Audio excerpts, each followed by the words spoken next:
লেখার সময় ভাবি না যে গল্প হচ্ছে লাস্টের দিকটা কি হবে, শেষটা কেমন হবে। লিখতে লিখতে আমার মাথা চলে এলো কি হবে, শেষটা হবে কি করে আমি কমপ্লিট করব। তো এখানে যারা অভিনয় করেছে, উপাসক থেকে শুরু করে গৌরব, অঞ্জলি, প্রত্যেকে খুব ভালো অভিনয় করেছে বা করছে।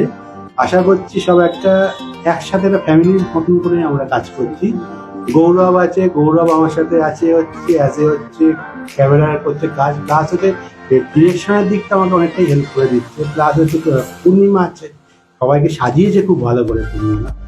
আর বলতে গেলে এটা সবাই মিলে একটা ফ্যামিলিগতভাবেই কাজ, আমরা সব ফ্যামিলির মতন করেই আছি।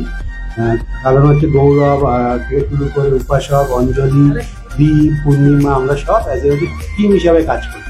আর একটি সফল প্রতিশোধের গল্প অ্যাকচুয়ালি সমাজটা তো অ্যাকচুয়ালি সিনেমাটা একটা সমাজেরই তো একটা আয়না, তাই না?